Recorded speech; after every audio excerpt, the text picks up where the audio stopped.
वहीं यूपी में कांवड़ यात्रा रूट पर पहचान वाले आदेश पर सियासत तेज हो गई है। विपक्ष ने इसे आतंक से जोड़ दिया। बीजेपी और हिंदू धर्म गुरुओं ने सनातन विरोधी बताकर पलटवार किया। किसी सिटीजन को जाकर होटल में घुस के ये तुम्हारा नाम बोलो, आधार कार्ड दिखाओ, अरे तू होता कौन भाई? तू होता कौन पूछने वाला? और सरकार क्यों अलाउ कर रही है लोगों को? आप कल के दिन अगर कोई टीवी चैनल में चले जाएगा, एंकर को पूछेंगे, आपके जितने बड़े बड़े एंकर है, तेरा नाम क्या है बोल। उन्हें बोलेगा तो नहीं, रोज में 9 बजे नहीं देखता, हाँ नहीं मालूम, नाम बोल। नहीं तेरा नाम ये नहीं है, पैंट उतार, कपड़ा उतार। क्या है ये? कहाँ रुकेगा ये? आज होटल पे शुरू हुआ, कल आपके टीवी स्टूडियो में आ जाएगा। तैयार रहो आप लोग। आप क्या डिमांड करते हैं? अरे हमारा एक ही डिमांड है कि रूल ऑफ लॉ को फॉलो करिए। कोई भी कानून अपने हाथ में नहीं ले सकता। आपको शिकायत है, पुलिस में कंप्लेन करिए। आप जाकर होटलों के सामने क्यों तमाशा कर रहे? सनातन पर टीका टिप्पणी करना बड़ा सरल हो गया है। सॉफ्ट टारगेट है सनातन। कभी भी हज यात्रा पर उंगली नहीं उठाई जाती, जकात पर उंगली नहीं उठाई जाती, रोजा पर उंगली नहीं उठाई जाती। लेकिन दीपावली आएगी तो प्रदूषण होगा, होली आएगी तो पानी बर्बाद होगा, और अब कांवड़ यात्रा होगी तो तरह तरह की बातें।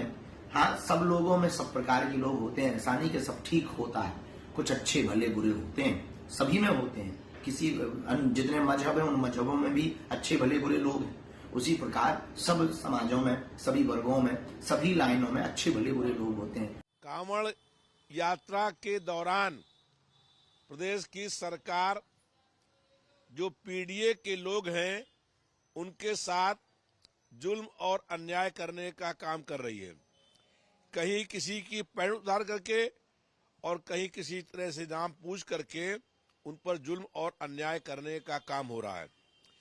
भारतीय जनता पार्टी की सरकार और आतंकवादियों में कोई अंतर नहीं है। भारतीय जनता पार्टी की सरकार भी धर्म और जाति पूछ करके जुल्म और अन्याय करने का काम कर रही है, और यही काम आतंकवादी करते हैं कि धर्म पूछ करके हत्या और हमला करने का काम करते हैं। जिस तरह के बयान कांग्रेस के वरिष्ठ नेता दिग्विजय सिंह जी ने दिए हैं और जिस ढंग के बयान समाजवादी पार्टी के वरिष्ठ नेता और पूर्व सांसद एसवी हसन साहब ने दिए, इनसे एक बात बहुत साफ है, ये दोनों बयान एक भाव से प्रेरित है। मुस्लिम धार्मिक भावनाओं की कदर करने के लिए हलाल सर्टिफिकेट होता है। हिंदू धर्म को नष्ट करने, उसको लांछित और अपमानित करने वाले ये वही लोग हैं जिनके लिए हलाल का जमाल तो सबसे ऊपर है, और यहां पर अगर केवल नेम प्लेट को सामने रख लिया जाए तो ये कह सकता हूं कि हिंदू धर्म की मान्यताओं को हलाल करना और उधर हलाल का जमाल ऊपर करना, ये इनकी राजनीति का कमाल है। योगी आदित्यनाथ सरकार के 6 मंत्रियों ने कांवड़ यात्रा विवाद पर मोर्चा खोल दिया है। सरकार ने यही कहा है कि आप जो भी व्यापार करना चाहते हैं, आपका कोई भी प्रतिष्ठान है इस तरह के, तो आप अपना नाम उजागर कर दीजिए। इसमें हर्ज क्या है? पवित्र सावन मास की यात्रा है, भोलेनाथ की कांवड़ यात्रा है। हमारे श्रद्धालु कोई कुछ खिला दे, ये देखना भी तो हमारा काम है। यात्रा की पवित्रता कहीं भंग न हो, इसमें हर्ज क्या है?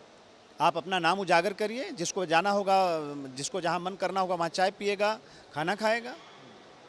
आपको नाम छुपाकर काम करने का इतना क्यों आपको ऐसी मजबूरी है? ये आतंकवादी मानसिकता के लोग हैं, तो आतंकवाद के अलावा कुछ इनको समझ में ही नहीं आता। कांवड़ यात्रा एक पवित्र यात्रा है, शुचिता हो, अपेक्षित लोगों को विशुद्ध रूप से उसके अपेक्षानुसार भोजन मिले, नाश्ता मिले। तो मुझे लगता है कि उसमें क्या पहचान छुपाना चाहते समझ नहीं आ रहा। वही लोग छुपाना चाहेंगे जो संदिग्ध हैं, वही लोग छुपाना चाहेंगे जिसको कहीं परहेज है, या कुछ तथ्यों को, अपनी पहचान को छुपा करके कुछ गलत करना चाह रहे हैं। अपनी पहचान स्पष्ट करिए, जिसको जहाँ जरूरत होगी अपना व्यापार करिए, कारोबार करिए, दुकान चलाइए, जो आप करना करिए, लेकिन अपनी पहचान को साफ सुथरा प्रदर्शित करने में कोई तकलीफ नहीं होनी चाहिए।